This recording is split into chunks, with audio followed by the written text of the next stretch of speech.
Branch Rock Warehouse, and tonight I want to welcome Tim Durling and Martin Popoff here. We are going to take a look at legendary hard rock band Coney Hatch. We're going to take a look at the studio albums. We're going to talk a bit, talk about their history, just have a general conversation. So without any further ado, let's get this one started.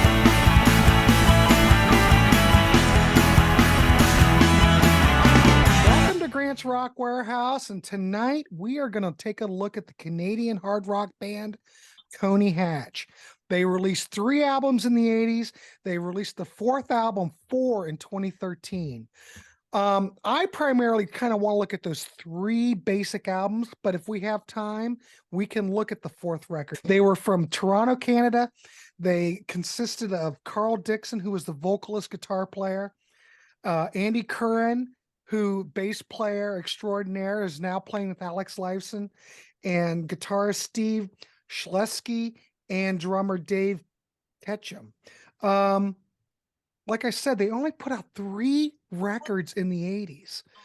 And in the States, and like I said on the Vandenberg episode, no one really knows anything about Coney Hatch here in the States.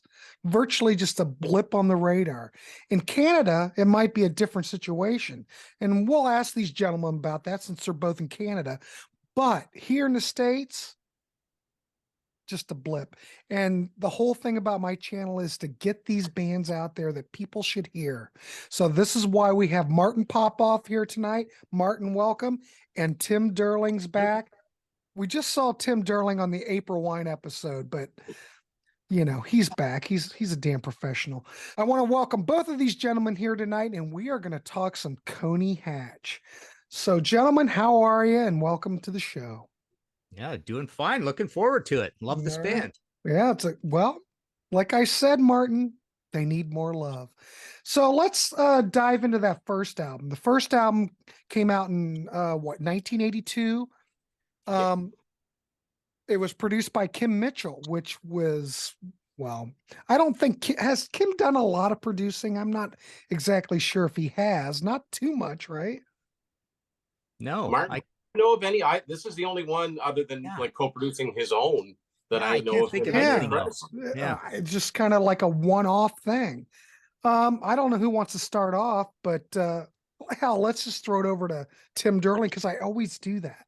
Tim Durling, what's your thoughts on this whole first record that came out in 1982? Well, to answer your question really quick, they weren't that big in Canada. But really? This first album did go gold, which in Canada is 50,000 copies. I think now it's 40,000. Everything's shrunk, right? Yeah, you get the Rock Candy reissue. Yeah. That's what the band looked like in 82, a bunch of young guys. And so the album went gold, and they had, I believe, a number 18 single with this song, Hey Operator. Now, of course, that's their calling card song. It's a song they'll always be known for. One of the main songs they'll always be known for. That's actually a kind of a cool little. It's a UK single with the silvery Mercury and a small hole. Doesn't have the big 45 hole, but yeah. This one actually is just from the forthcoming Coney Hatch album. So yeah, a little bit like Rush. They were on Anthem Records in Canada, and then they were on Mercury Polygram for most of the rest of the world. Actually, the kind of the funny thing is that the first album, if you get a Japanese copy of it, it's on Casablanca, which again is a Polygram label. But anyway, yeah, they had been kicking around the Toronto bar scene, and I think Andy Curran and Steve Shelsky were the core original members. I think I'm right about that. I know Carl was an original member, and they had more of a, I want to say like a more of a punky new wave approach, because Andy Curran's more of that type of vocalist. Like they were doing songs like Drugs in My Pocket by the Mugs, and like those types of songs. And then they got Carl Dixon, who, I don't know, I think he's one of the best hard rock vocalists, and no one ever talks about him. To me, I don't know what how he would compare him. To me, Carl Dixon's like a supercharged Lou Gramm. Like just really, really good, solid melodic vocalist. The crossplay between the two different sounding singers worked really well. Not unlike Paul Stanley and Gene Simmons. They don't sound anything like that. But I find this band worked on various speeds. They could be heavy, they could be a little more poppy, they could be somewhere in between, but always melody. There's always melody to what they do. And like Vandenberg, like a lot of the bands we champion here, I don't know why they weren't bigger. Seems to me they had everything going for them. I know Martin has more to say about that. He's done a podcast on it. Maybe they came out a couple years too soon, but I'm glad I discovered them later on. And yeah, the first album is just fantastic. It's classic album all the way down to the cover. Yeah, it's funny about that first record because when I was listening to it today again, well, I've been listening to these all week, but I hear a lot of different types. I hear, like on the ballads, for some reason, I keep thinking Dawkins. But then, Okay. I hear that, but I hear that Lou Gramm thing that you're talking about. There's a lot of different influences with Coney Hatch. I mean, they're like a jack of all trades. But the thing about Coney Hatch that I really think is almost like their secret weapon is that those guitar riffs really stand out to me.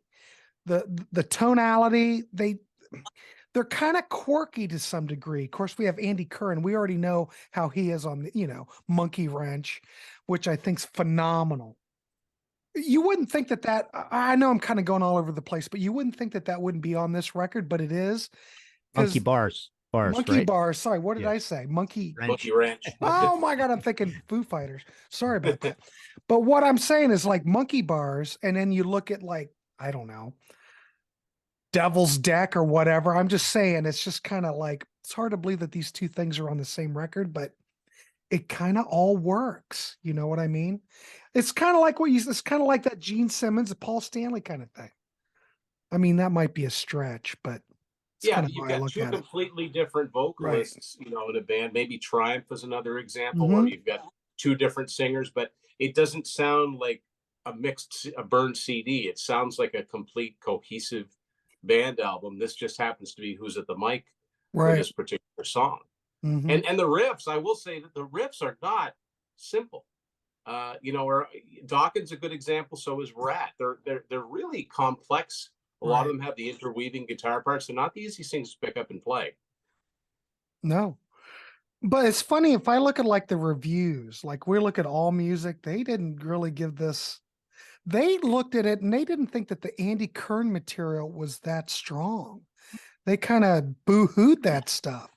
They're all about Carl Dixon. I'm going, holy crap. I think Andy Kern is like the secret weapon in this band, He adds that spice, that certain something else.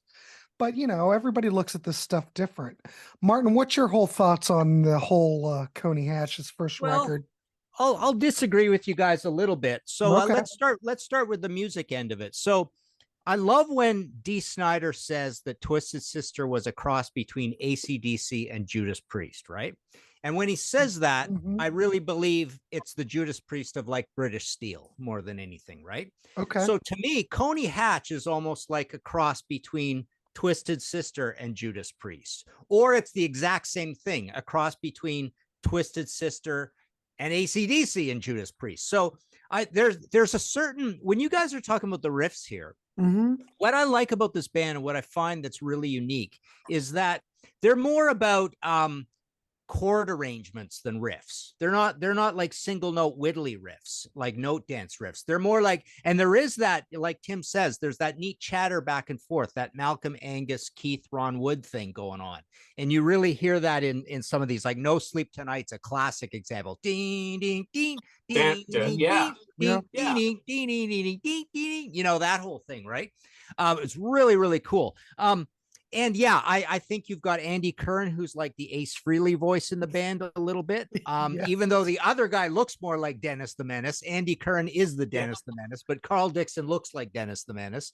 And to this Lou Gramm thing, I think Carl's voice is much cleaner and higher. He's more like a cross between Lou Gramm and Rick Emmett, I would say. I love this album to death. Here's a little show and tell. So there's a little ad, bottom page ad, Q107, Coney Hatch playing at the Rondon on the debut. Here's a big ad for the debut album. named for Coney Hatch, like an insane asylum or something in England or whatever. And then I've got an official anthem. This is a bio for Friction. But yeah, so let's not forget one of the most amazing things about this record is that Steve Shelsky guitar solo on Monkey Bars, which is, I guess it's a note for note playing of a Coltrane thing or something. For years, I thought it was Kim Mitchell, and I've even said that in print here and there because it sounds exactly like something Kim Mitchell would do. But it wasn't. It was Steve doing it, actually. And so Steve's an amazing guitarist as well. So you've got Andy Kern. Andy Kern also had quite a successful solo career. What's that album? Nickel and Dimes is the big hit, right, Tim? We had No Tattoos, and he's just actually reissued that album. I think it was self-titled originally. Now he's got it out. It's called Whiskey and the Devil. He had License to Love, No Tattoos, and he won a Juno for it.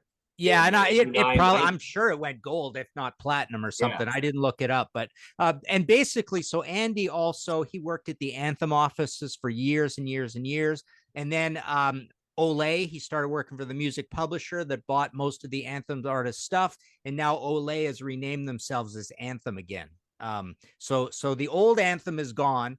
Olay has been replaced by a new Anthem, and Andy is still there. So he's a real big music industry mover and shaker here. As we know, Coney Hatch has reformed and played some gigs with my good buddy Sean Kelly is in the band, right? And I saw them. I saw a full reunion thing, 10 or 15 years ago or whatever as well. But so this first album, I think is definitely the best one. You mentioned ballads earlier. I know you're referring to later albums because there's no ballads at all on this one. I don't think none at all. So what I find is like, when I sometimes call like Tank the Thinking Man's Motorhead, or the Angels the Thinking Man's AC/DC, which just means like they're adding a little more into it. Coney Hatch really is like a little bit of a Thinking Man's AC/DC. So they're just adding a few extra little elements. And again, like you guys said, always melody, the two different singers. So the riffs are a little higher than AC/DC, but I don't find them, particularly complex. They do love repetition and simplicity. They do love massive drums. They love mid-paced grooves. So yeah, to me, this is and so to answer your other question, I did a podcast episode on their timing. This being one of the bands that's really there early. And as we go through the three albums, we've got an 82, an 83, and an 85. The 82 and the 83, especially the 83, Out of Hand, is so absolutely Johnny on the spot proto hair metal that had they been in LA doing that, they would have been a huge band. I mean, they have nothing uncommercial about them whatsoever. They're very commercial and photogenic and all that stuff, right? Yeah. So had they moved to LA and put that album out and been on the ground in LA at that time with that record, plus the one before it, man, they would have done great. Because this really is proto hair metal. Of a neat, interesting quality that has that dirtiness and repetition, and doesn't adopt all the tropes. So this is more like your it's a little bit more like your Quiet Riot Metal Health, or you could say a little bit Shout at the Devil as well. But the other thing about it, so I did a later podcast episode about how Canada possibly invented hair metal. So this has a lot of this has kick-axe and helix and Toronto and head pins to it as well, right? A little bit of that commerciality, especially in something like Hey Operator, which Aldanova covered on Twitch, right? Yep.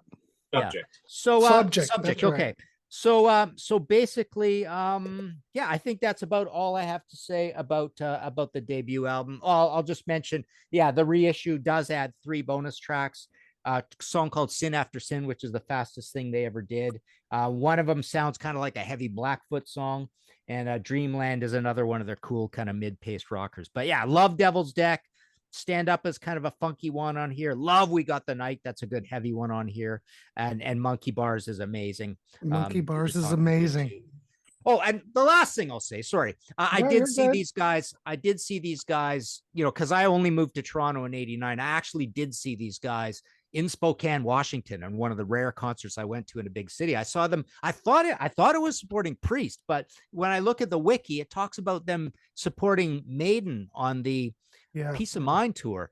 But I could have sworn I've only seen Maiden once, and that was definitely Fastway Saxon Maiden. So I don't know what that's all about, because I could have sworn I saw them support Priest 82. Well, they supported Priest on Screaming for Vengeance. Well, okay, that's it then. That's the one I saw.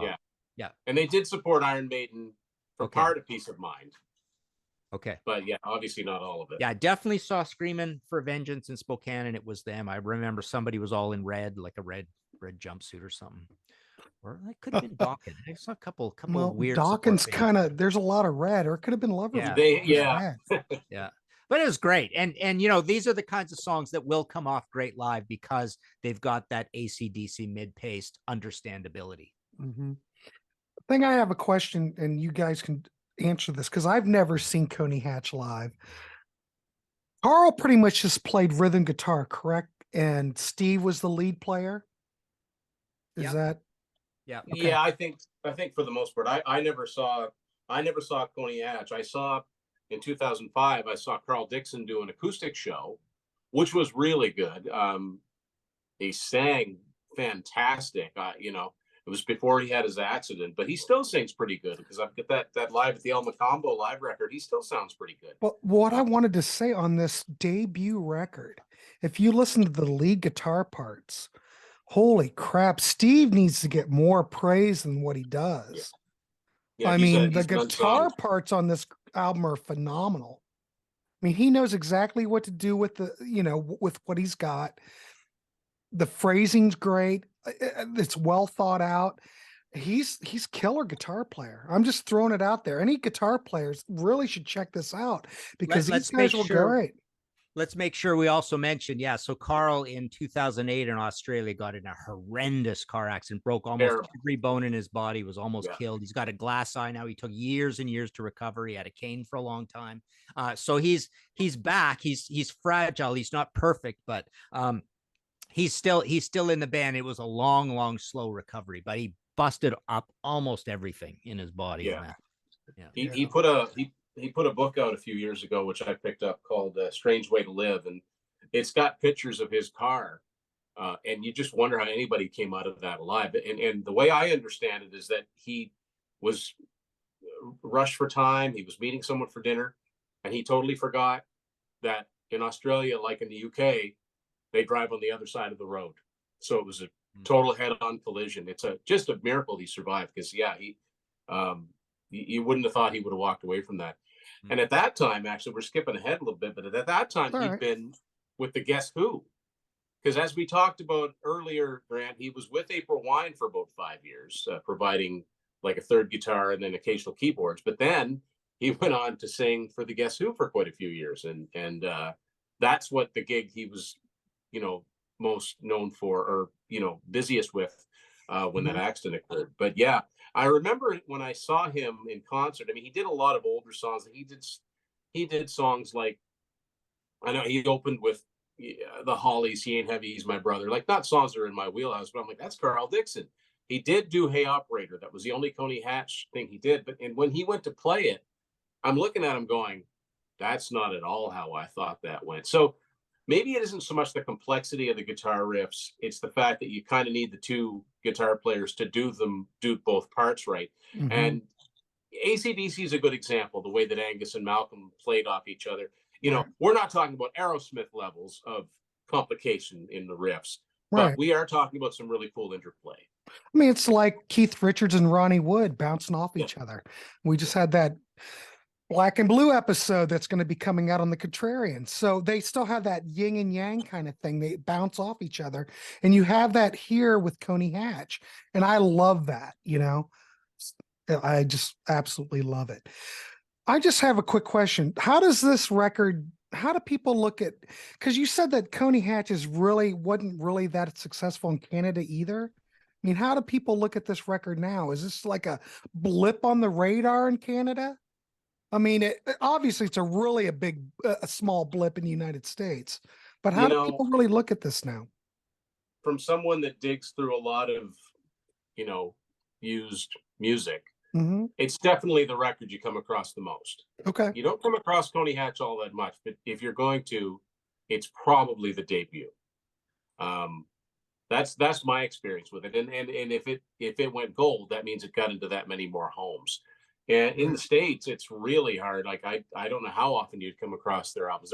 They were released in the States. They were on Mercury, but like Martin said, they weren't in the States. They weren't in the record company's faces. They didn't have US management. It's They kind had of the some good Vandenberg thing, only a little bit different. not quite as isolated. I mean, they did have Ray Daniels managing them, but Rush was always going to be Ray's primary concern, right? He's never going to divert too much attention away from his cash cow. So it's just one of those coulda, woulda, shoulda. There's a lot of bands like that, but yeah, to me they straddled a really good line between commercial hard rock, but it wasn't overtly poppy. There's some stuff on the third album that they get a little poppier, but it's more mainstream. I'll give you that. Yeah, it's not blistering metal, but they can hold their own. There's a reason that they opened for Judas Priest and then Iron Maiden. They could hold their own with those types of groups, but they would have been, I think, just as well at home opening for a band like, I don't know, Rainbow, especially the Joel and Turner era. I think that they were completely versatile as far as they could tour with a number of different acts and not seem out of place. So, all right. Yeah, it's too bad. I never really thought about this, but it's too bad they didn't pick up the Max Webster mantle when Max Webster broke up, support Rush for the next 5 or 6 years. 81 through to 86, support Rush. Rush take them out and then they become the baby band, but they never played with Rush. Yeah, I wonder. I think that I thought about that because it is the Anthem SRO. It's such a tight knit, stable family. act. But I wonder if it's the fact that release dates, did they release their album and Rush hadn't yet, or were already on tour? Because I know that it's not just as easy as, hey, we're going on tour, let's open for such. You have to plan those things well in advance. So it might have come down to that. I mean, Rush didn't have an album out in '83 and Coney Hatch did. So it is a little bit surprising. I know, I mean, sort of as a consolation prize, I know that Andy Curran opened at least one show for them. I think he did the opening night of the Roll the Bones tour in Hamilton, Ontario. So obviously there was always some connection there. And like Martin said, he ended up, working for them as part of their organization. Did those original Coney Hatch CDs come out on Anthem? I know this is the Rock Candy reissue, which is phenomenal. But did those come out on Anthem? Did they put those out back in the day too? Sure they're the Anthem. labels, yeah. That's the second album. Okay. Yeah. So they're You mean CDs, Grant? Well, the CDs, I'm just curious. Yeah. So not easy to find, for sure. Well, I just find it odd that those are just like hard to find. There's this. The first, yeah. There you go. The best of three. That was the first thing that came out on CD. I got mine signed by Carl. I don't have the whole band like Martin does, but I did get Carl to sign this when I met him. I think it was around '96 that I found the first album. It was on Anthem, but it was newly issued in '96. Okay. And it actually does have the song Dreamland on it. I still got to get the Rock Candy version for Sin After Sin, which Andy Curran, I had the pleasure of having Andy Curran on my channel and was asking him about, basically went through the whole catalog. And he said, Sin After Sin, if you listen to it, it's really fast, but it's the same chords as Stand Up. And that's why they didn't end up putting it on the album. Okay. So Friction, the version I have of Friction is on Anthem. I don't know. I know it wasn't issued in 1985. So it must have come out a few years later. Out of Hand, I think, only exists in the Rock Candy form. I was so glad when they put that out. And there's some decent outtakes on that, too, on that CD. Oh, it's but well by the way, having. I've got this, too. This is a promo-only Anthem 4-tracker with Devil's Deck, Hey Operator, Stand Up, and Monkey Bars. Nice. A little write-up on the back. That's awesome. Yeah, in as far as record stores in Canada, Grant, if you see anything, it's the best of three. I didn't even You know, even when this came out, I had to order it. I didn't see it in record stores because it was on Frontiers. But Yeah, and I've that's never another even thing. I don't seen that. understand why Anthem Olay didn't pick them up for this. But anyway, I have asked Andy. I said, "Is there any chance we're ever going to see this on vinyl?" So anyway, we'll All see. right. 4 is so good. You know, Frontiers, they basically go to the bands and say, look, we want you to make an album like your old sound. Yeah, That's kind good. of what they do, and it is really good. Yeah. It basically, you know, it's so good that you go, wow, I didn't realize these guys, you know, it meant that the early days and the good songwriting was no fluke. Like that, like they were Yes. actually very professional as Mhm. 4 guys, right? And it's the same 4 guys. I was going to say it's reunion. the original band on this. Yeah. Steve Shelsky, I think, is retired from. Is he doing not doing live gigs? Yeah, or- no, yeah, you don't. Yeah, I think he's the guy that's the most out of the business. Yeah. I mean, those Frontier records, if you look at Blue Oyster Cult, phenomenal. If you look, Tim and I did a show on Honeymoon Suite, and the Frontiers record that they did, help me, Tim, what year did that come out? Oh, Clifton Hill. Phenomenal. Yes. Yeah, 2008. Oh They're my putting that out again. God. Yeah, the Frontiers, you know, they know what they're doing. The trouble is, you know, it's in Italy. Right. So I was really, I was hoping that they would get picked up by, you know, Universal Canada or something, but it didn't. But it's still good. It's, you know, after that long away, you're like, well, I don't know what to expect. But when I saw the video to the first track, Blown Away, and I'm like, okay, nothing to worry about here. It's my second Band- favorite. I like it better than Out of Hand and Friction. Yeah. It's Oh. good. It's a worthy comeback. Yeah. And better than Vandenberg because it's the band. It's the actual band. Yeah. Well, I like the work of Tim Mitchell as a producer. I think he knew really how to deal with the band, and I like what he's done. But on the next record, Out of Hand, we've got Max Norman in the producer seat. So, you know, I think that first album was, well, I don't know, I guess it's relatively successful. But they got Max Norman into the, you know, it's very similar to the first album to some degree. I think it's a little bit more polished than what Kim Mitchell did. Tim, what's your thoughts on the second record? I had a hard time finding the second record on anything. I mean, all the songs on side 1 are on that best of 3, but 4 songs on side 2. I found the cassette used, and I listened to that. You know, I don't think they put out a bad record per se. It's probably my least favorite. I know a lot of people don't like Friction, but I like it.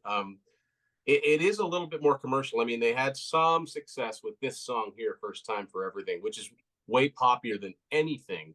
And maybe poppier is not the right word, but it's definitely more accessible. I know it did get some radio play in the States. It charted in the mainstream rock chart. And it's actually got Peter Fredette, Kim Mitchell's bass player, and singing the high vocals on that. So that's kind of cool. Yeah, I don't know. It's apparently Kim Mitchell was supposed to produce the second album, but the record company said, no, you need a name producer. So I always wonder, you know, what would it have sounded like?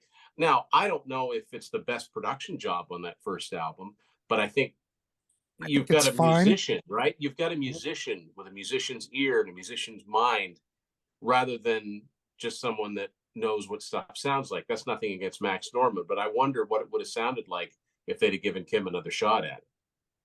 Yeah, I'm just wondering how they ended up choosing Max Norman. I don't know the story behind it. I think Max Norman is a fine choice. Don't get me wrong.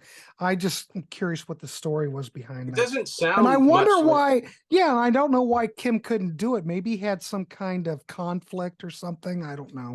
I think it was a label decision. You think it was totally labeled? And maybe it had something to do with, Martin might know more about this, but like Kim Mitchell's first EP, which is excellent, came out on Anthem Records, as did the Coney Hatch albums. But he and Tom Barry, his manager, split. Tom Barry formed Alert Records, so now he's not on Anthem anymore. Maybe there was there something going on there, Martin? Like, do you know anything about why? Not sure. No, I'm not sure exactly, you know, why we've got Max Norman or why Kim's not producing it. But I think Max Norman does an amazing job. And again, wow. I mean, it's basically, you know, right there, 1983, they've got one of the best sounding hair metal albums of all time. In the very first year of hair metal, they looked the part. Yeah. I mean, look, they're just ready to roll, right? my favorite, close to my favorite Coney Hatch song is on here, and the rest of it I think falls down a little bit. But I love Don't Say Make Me, the first song on it, real heavy, and that's got that guitar interplay thing going on as well. But yeah, to me, what they're doing on here is again, it's a little bit of that headpins Toronto thing, but it's also like a little Midwest rock, a little Sammy Hagar-ish. So it's a little like heavy Sammy Hagar at times, or lighter Helix. Across this record, they do try some ballads and stuff. There's kind of a Radar Love, Kickstart My Heartbeat on one of them, Fallen Angel, some funky metal. Again, I prescient of what's going on. They're in there with the funky metal, with the kind of Poison, Motley Crue thing, a little bit on here as well. The singing's amazing. The production, the drums are massive. They're 80s drums, but they sound really pretty darn good. It's interesting too. It's Max Norman, but does Max Norman have a production style? Because he would have just come off of Black Tiger for Y&T. This doesn't sound anything like that sonically. Or Ozzy, yeah. That's probably Ozzy's probably mainly why he got the gig. It's the prestige of having a producer that worked. I mean, he went on to work with he worked with the biggest Megadeth albums, and he did Loudness, and goes on from there. It's a good sounding album for sure. And yeah, I mean, First Time for Everything was their shot at a single. There is a ballad. It's probably the only real ballad in their catalog, To Feel the Feeling Again. But it's not maudlin. It's just a slow song. Fallen Angel's a cool little song. As a matter of fact, when they do that on the live at the Alma Combo, they do throw in a little bit of Radar Love, which is kind of fun. I know not Children of the Night. Music of the Night is it's almost kind of a Dio-ish kind of song. It's got that dun dun dun dun dun dun. Yeah. That's the album closer. I don't know. Momentum just seemed to not follow them with this album. I don't really know why nothing from this caught on like Hey Operator did, but they certainly. Well, think about it. If they had the proper promotion in the States and the way they look, they would have fit in really well with what was going on at the time. There was nothing, it's not like Max Webster where they looked goofy. Right. You know what I mean? And they had, these songs that were kind of quirky. They were totally accessible. And, they weren't, some bands, like I love Kansas, but you take a picture of them, there's one guy with an eye patch and there's another guy with overalls on. Like Coney Hatch looked like a rock band, right. And they fit right in. So I have to think it was that lack of exposure, because musically and visually they had everything going for them. That's why I just don't understand why they didn't take off. But I can understand why they didn't take off in the States, because they're in Canada, blah, blah, blah, It's hard. Right. It's hard for bands to crack. There's so few that did it and sustained it. But the fact that they didn't take off in Canada, gentlemen, that is why I find it hard to believe.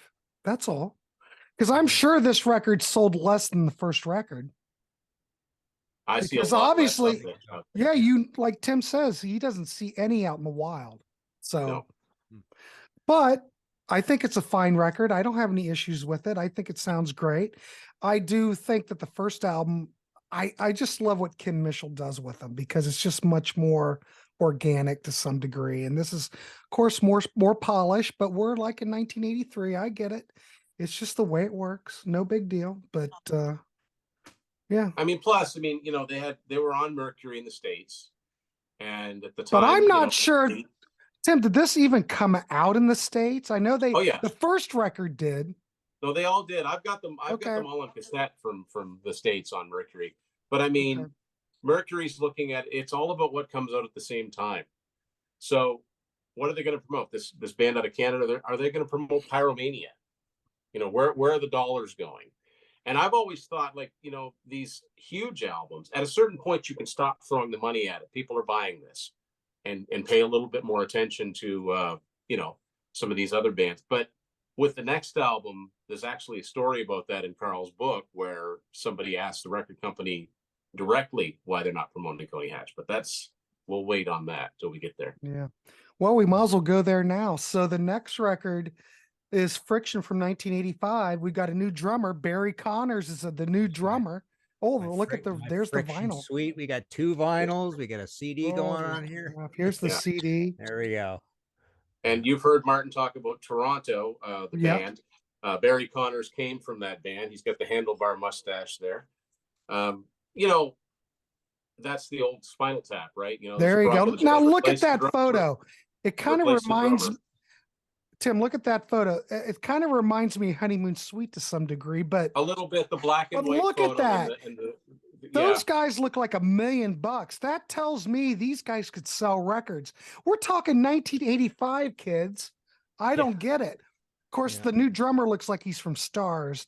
I'm just gonna leave Saga. But it looks like Saga. or Saga. Yeah, one of the two. Maybe yeah, he one of looks like them. the singer from Saga. Yeah. But on this record, we have and not only that, but he looks like the singer from Saga in the late 70s, not in 1985. or Neil Peart. I mean, Neil in the 70s. Yeah. Zahn. Remember Zahn? Oh yeah. Zahn. Now, I've got that CD. The Zahn CD. Yeah, I've got that. This is just a weird thing. That's got a U.S. Mercury catalog number on the barcode. Is that this is an anthem? But this is a Canadian anthem. Is that a record? Is that a record club issue? No, it's a Anthem Records of Canada, Toronto, Ontario, distributed by Capitol Records. So that's really weird that they had the U.S. barcode. I just noticed that now. This was also produced by Max Norman. It doesn't sound like Out of Hand. This is very it's pretty polished. Slick. It's very slick. The drums are massive on it. Yeah. You know, I think there's a lot of pressure on the band at this point to deliver, you know. And the other thing is that there's a 2-year gap between Out of Hand and this. And this is an era where bands had to have an album out every year. So every time you don't have something out, other bands are coming in and taking up the slack. So there's a lot of pressure on them. Subsequently, poor Andy Curran gets saddled with one song. Yeah, that's it's a great shame. song, one of their heaviest, Wrong Side of Town. But yeah, Carl sings everything. And you know, yes, you know, technically, is Carl Dixon the better singer? Yes, he's the better singer. But Andy's got so much personality that you miss having the back and forth. Like here's a Carl song, quirky. An Andy song. Yeah, I mean, it almost sounds like this could have been a Carl Dixon. Well, not a Carl Dixon solo album. It still sounds like Coney Hatch. You still get Steve Shelsky, but you are missing that quirkiness that Andy brought. But I think at this point, the record label, especially in the States, are probably going, we don't want quirky. Give us something easily palatable, easily digestible. And they did it, and they still didn't promote it. So, well, I'm just curious. There was no big tour. They didn't get the other problem is they didn't get on a big tour this time. Well, So I was going to ask album, that. They got on the Priest tour. Second album, they got on the Iron Maiden tour. I know they did do some shows with Dio, but it wasn't a full tour. It was like, you know, sometimes when you hear tell of people going to see a band in concert, and it's like, well, I thought Rat were opening up for them. Well, they did up until here, and then we had 2 shows for somebody else. So this is what that was. They didn't get on a full, you know, sponsored, paid for tour where the tour support is there. And then I think Carl says they ended up in LA and the tour support got pulled. Well, that's what I was going to ask, because we have 2 years between records. And like you mentioned, Tim, in the 80s, that's, well, you know, a lot can change in 2 years. So I was wondering if what they were doing between records were doing a lot of touring. So I don't know. Other than the Iron Maiden tour, I don't know what they spent 1984 doing. I think this came out early in 1985. And I don't know, Martin can probably speak to this more, but I've always thought that if a band usually puts an album out a year and then they don't, but it comes out early the next year, that tells me it was delayed, because you usually want it out either beginning of summer or you want it out, you know, for the Christmas market. You don't want to put it out in February or March. So I don't know. Yeah. I don't know. Yeah, good point. Good point. You know, I'll just add about this record a couple of things. I mean, I don't think it sounds that much different from Out of Hand. I think I think the poppy songs on here are some of the better songs. Although I really love This Ain't Love. But Fantasy, I think, is really good on here. Girl from Last Night's Dreams was a bit of a minor hit, I think. So yeah, I think that, you know, I want to compare this to 2 bands. So this reminds me a little bit of the Black and Blue story, where I love the debut. The second album's kind of poppy, but it's also really good. But Coney Hatch's last 2, both of these, have that sort of smothered kind of humorless, a little bit too boomy sound of In Heat and Nasty Nasty, which I don't like very much. Like, Yeah, I love the first two Black and Blue albums, don't really like the last two Black and Blue albums. those are the ones that Gene produced, right? Yeah. And the other thing I want to compare this band to is Santers. Santers is such a same corollary. They got the charming Shot Down in Flames.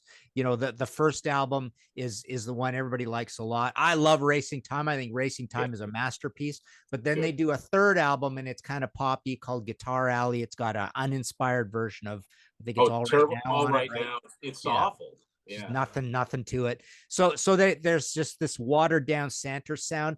Racing Time, Grant, if you've never heard that album, get Racing Time. It is an absolute classic. If you love the first Coney Hatch, it's that good. And it's similar kind of music. Dixon, Rick Sanders Dixon sound a lot very much. Yeah, same kind of high clean singer. Writing it down, boys. Writing it down. Freeze. Yeah. And then also to finish it, Santers also put out a last album late, although it's a shelved album that they stuck in their box set, and they might even called it just 4, didn't they? Is that 4, something like that. Did they call it Top Priority or something like that? Yeah, okay. So essentially they have one straggler too. Although I think it was a shelved album, and it came out only in the box set later. Yeah, I think it was supposed to come out in like 86 or something like that. Yeah. And Santers, unfortunately, I used to have I only ever had Racing Time. I found that on cassette. Mistreating Heart was a great opening track. Winter Freeze, Grant. Winter Freeze is really good. Unbelievable. Yeah. Winter Freeze. So straightforward and so just melodic and emotive. It's almost like getting another Coney Hatch album. Yeah, Mystical Eyes. Yeah, really. But the trouble with Santers is that they didn't even get on a major label in Canada. They were on Ready Records, which is an independent label. So they didn't even have. Of course, they had a name thing going for them. Like Santers doesn't exactly, unless you're already established. Some last names you just can't go with as a band name. But they were really good. And I think didn't Rick Emmett produce that Guitar Alley, Martin? I think so. Yeah. Yeah. I just want to make one more quick recommendation. Please do.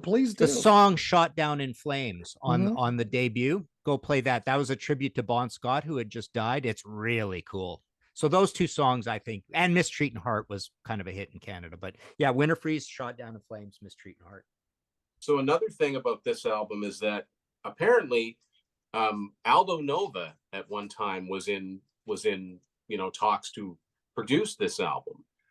So what happened there? So as we talked about earlier, Aldo Nova puts his first album out in 82. It's got Fantasy on it. Not the same song as Coney Hatch, but big hit, double platinum album. So then he puts out Subject in 83. And for some reason, he decides to cover a song that was only a year old. He does a rendition of Hey Operator. He changes it a little bit, but I mean, it probably made Carl Dixon some money because that was a gold album.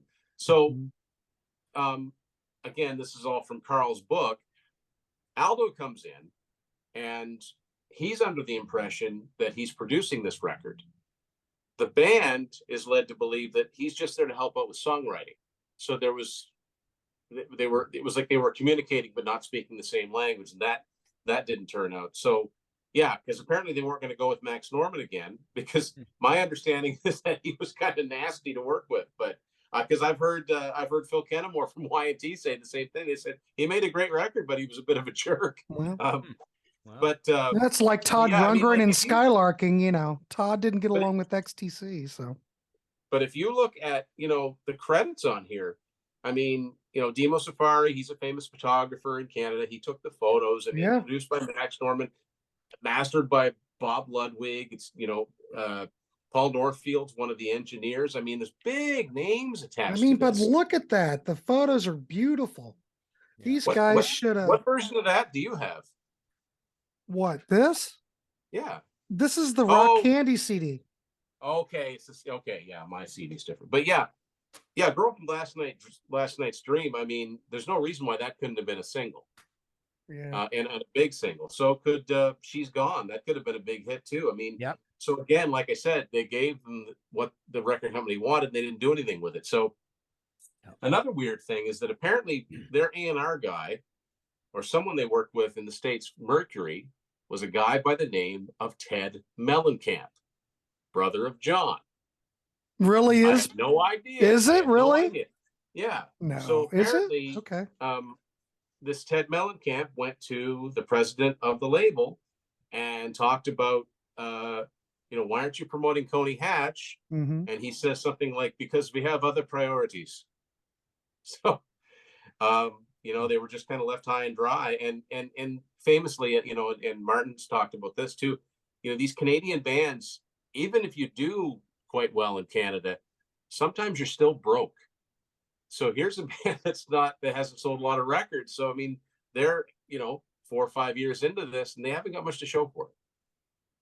Well, you can have that in the States too, Tim. There are bands that look like they're selling a lot of records, but they're broke. But in Canada, like I said, 50,000 and you've got a gold record. But, like somebody once said, so Canada's where you can, have a platinum record, but you still got to take the bus. Right. Well, you get that. There's not that many success stories, to be quite honest, if you really narrow it down. Yeah. But I think this is a good record. I mean, you can look at a lot of reviews and they don't think that they've really progressed that much from the first album, but they keep getting it more polished. This to me seems like almost Last Hurrah. They're putting it all out there. They're trying to get that hit and make it at last. They must have had like a 3-record deal, I bet. And this was like the Last Hurrah, but I don't know. I think it's a fine. I don't know. It's all right. Yeah, I think it's really good too. I know they tried to keep it going because Carl was the first to leave. He was the first one to throw in the towel. And there's a couple of guys that they auditioned. One is Phil Narrow, who used to sing for Talus. He also sang in a couple of Peter Criss's albums in the 90s. He's since passed away, although there's a new Talus album out that was, I think, originally recorded or written in 85, and he's on that. The other guy, and this is really weird, is James LeBrain, Free Dream Theater. So this is like 86. There's no recordings. There's no recordings, but Andy and Steve wanted to keep going for a while, but after a while, it's like, no, they probably just said, look, this might be good, but it doesn't sound like Coney Hatch. So why did Carl throw in the towel? Did he want to do like a solo career, or what was the story behind that? No, I just think he was frustrated at, they felt like they've been banging their heads against the wall and not getting anything out of it. Mm-hmm. So yeah, they gave it a shot, just didn't happen. Yeah. Doesn't mean that these records aren't worth hearing, No, absolutely. The absolutely. fact that they've been reissued and, there's still interest in this band. Yeah, the CDs on Rock Candy are still in print, so you can get them there. They sound fine. I don't have any issues with them at all. The beautiful packaging, beautiful liner notes. Yeah. I mean, if you're looking to get into this band and you like what we've said on this show, and maybe this is a good primer too. This is a pretty good way to start. If you would best of 3, it's got 17 tracks on it. So it's got 5 tracks from each of the 3 albums, and then there's 2. There's 1 extra from the first, and there's 1 extra from the third. Is that still in print? Do you know, Tim? I believe so. Yeah. Yeah. So there you go. There's another way to check out this band. But like I said, this is one of those bands I think everyone should check out. They are largely forgotten, but oh my God, I think there's a lot here to offer. So yeah, that's your good layout of what you get on Best of 3, right? Yeah. But that's pretty, if you think about it, it's widely dispersed. I mean, a good chunk of what a great comp. Yeah. And the Rock Candy reissues have those extra songs on this, Where I Draw the Line and what's the other one? Fuel for the Fire. Those Rock Candy reissues have those anyway. But at the time this came out, they weren't widely available. So I mean, we've got a couple of minutes. Is the album that came out, is 4 still in print? Does anybody know? I don't know. Is that still available? I don't know. Not sure. But I think Spotify. Good. But didn't you say that you really like 4 quite a bit as opposed? Yeah, it's on Spotify. Okay, we'll check that out all too. of them were on Spotify, so that was good. I think they're all there, including all the bonus tracks and stuff. Probably because of Derek and Rock Candy more than anything. But yeah, 4 is amazing. Yeah, 4 is there really you go. Good. See, I haven't heard that. Now I can tell I'm going to spend money, like I always do with every episode that we do. And then there's this Live at the Alma Combo. That was a limited like my 24 to 300. This took forever to come out, but it's signed by all the guys. This is one of the reasons it took a while, because this was in COVID, so it had to go to each guy's, to sign it. But this is a really good. They did a live show at the Alma Combo. Just I talked about on the April Wine episode. It's reopened now, and I think they just had a limited. They had to have limited seating, but so they do songs from all 4 of the albums, and they sound really, really good. I mean, it's Sean Kelly and for Steve Shelsky, but Sean's great. He's a great player. He's playing the solos right. I was happy to get this. And Andy was really involved in the whole opening, the remodeling and everything of the Alma Combo. It's been turned into a recording studio and everything. Eddie Kramer's involved with it, and one of the Shark Tank guys was one of the investors, right, Tim? That's right. And that last thing that Kim Mitchell put out a few years ago, which is it's pretty mellow, but he put out a new album about 3 years ago, and it's on Alma Combo Records. So he must have recorded that there. I'll compare this to one other band too, Gamma. So Gamma had 3 albums, and then they had a later album called 4. Unfortunately, it's just not very good. It's just doesn't sound much like Gamma. Zebra did the exact same thing. They had the 3 albums in the 80s, and they put out a 4 album in 2003. There must have been a lot of 3 album deals back in the 80s with these bands. That's what I'm thinking. Oh yeah, because Aldo Nova put out 3 albums, then he disappeared for a while. Yep. Coney Hatch, Vandenberg, Zebra. Yeah, it's interesting because in the 70s you had these bands sign these really, really long contracts, and that's how I think BOC and Cheap Trick were able to keep releasing albums on major labels, even though they weren't selling. But the label probably figured it's cheaper to put the album out, not promote it, let them fill out their contract. But I think maybe by the time the 80s rolled around, they said, we need to tighten these contracts up a little bit. If you haven't made it by your 3rd record, that's it. It's funny because it has to be that situation. They must have changed the whole concept in the 80s because look at REO Speedwagon. I think Iron Fidelity was like their 11th album. Well, they were going to dump them, had High Infidelity not taken off. I mean, that caused REO Speedwagon to really kick in, write some songs, and really take it really seriously. Because if that hadn't have been a hit, they would be gone. They'd already had patience with them since 1971, putting out a steady album a year that weren't selling. It's crazy to think that there was that much. Well, I love the fact that some of these older bands, there's so many albums because they were allowed to put out so many albums. Like most of the bands that I love, they wouldn't have had a career because look at the Ted Nugent. Aside from like Boston and Foreigner and Van Halen, very few bands hit it big right away. But Ted Nugent came out, 75? What was the last Epic album that he put out? What year was that? 80. Well, what was it, Martin? Is Nugent Nugent in 82 on Epic? I don't think so. That's that's the first one on Atlantic. You end up with the Intensities, but he had a good run, and State of Shock, and you get the Greatest Hits album, and I think that closed it out, right? Yeah. But I mean, some of those albums towards the end of Ted's career weren't really selling very much. Scream Dream, Intensities, and Great Gonzos or whatever it's called. Yeah. The Nugent album was on Atlantic, and then he did Penetrator. Yeah. Okay. So so record companies were, even Heart. We've talked. It's different times. We've all talked about how great like Private Audition and Passion Works are. Those albums flopped, but Epic has to honor the contract and keep putting them out. Dark Side of the Moon is the 8th Pink Floyd album, right? Yeah. And you're surprised that they held on to Pink Floyd for that long because they were like, come on, until Dark Side, they weren't really selling any records. Let's be honest, And uncommercial, really. Uncommercial. In a very, But it's interesting. But look, we have Coney Hatch here, very commercial, catchy, great songs, great guitar playing, great vocals. Kind of quirky at times, especially on that first album, but they got no traction at all. Kind of a blip on the screen. Yeah. But I think the gentlemen on this panel can all agree that Coney Hatch is well worth listening to. We're checking out. If you like what we've said on this panel, please go out and check it out.